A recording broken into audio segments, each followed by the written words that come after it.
Ito po, ma'am, sir. So ito yung update na natapos namin ngayong araw.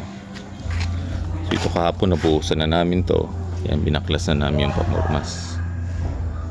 Tapos yan, ngayong araw puro po simbol kami ng pormas. Dahil pagsabay yung buhos namin yung sa beam at saka sa poste. So yan po. Ito yung sa punta sa harap. Yan. Tapos yung sa taas. Yan po sa pupuntahan ko po. Yan. Ito yung dito sa taas. Yan. Lahat ko yan. Ready na sa forma. So pwede na siyang bubuhusan. Yan. Beam po ito. Tapos ito yung ating column.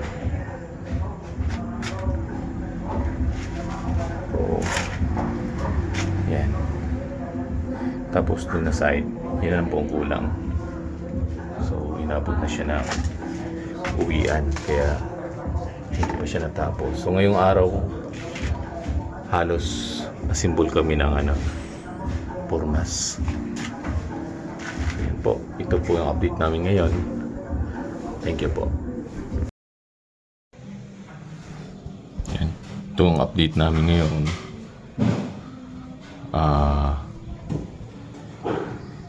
Lahat po buhos ang ginawa namin, buhos ng poste tsaka beam.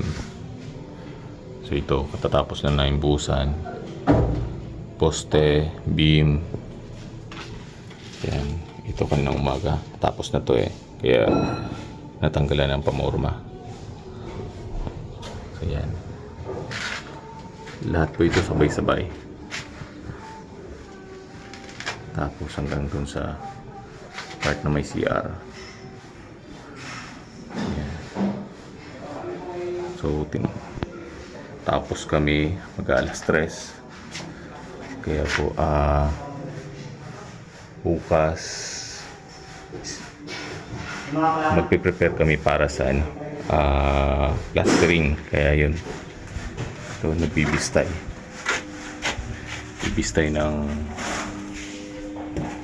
prepare ng buhangin.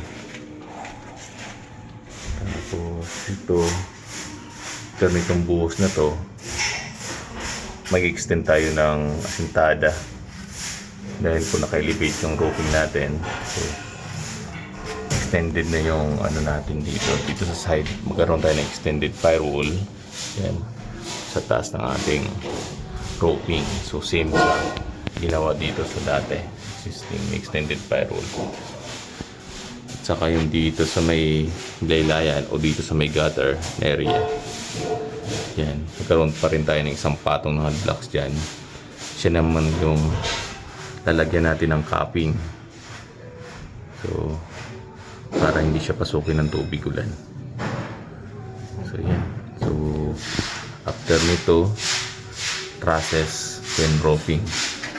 Pero bukas dahil malilate yung namin, delivery ng bakal. So gagawin namin pagkatapos namin baklasin yung pamorma, plastering muna kami ng firewall. So yan.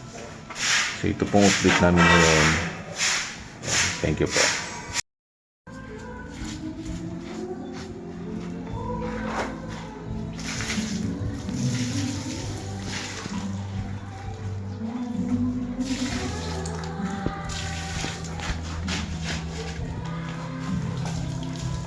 Ito yung update namin ngayon. Plastering ng firewall.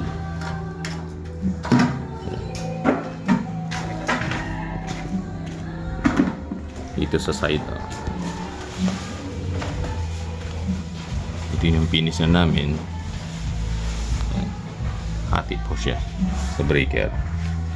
So hati-hati po dun sa property din.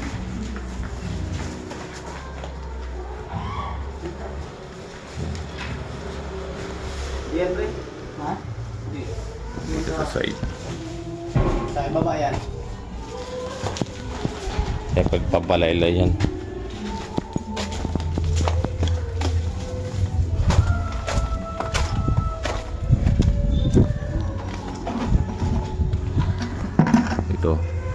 dito, ito yung kulang pa. So, hindi pa natapos ngayong araw. Monday, balik namin. Ito naman yung kikilosin. Tapos, yung dito sa side. Yan. Medyo makapal lang dito na side, pero papantay po yan sa ilalim. So, yan po. Ito po yung update namin ngayon. Puro plastering ginawa namin. Firewall. So, hindi pa siya tapos. Monday siya tutuloy dahil Saturday ngayon. Ayan po. Ito po update ngayon. Thank you po.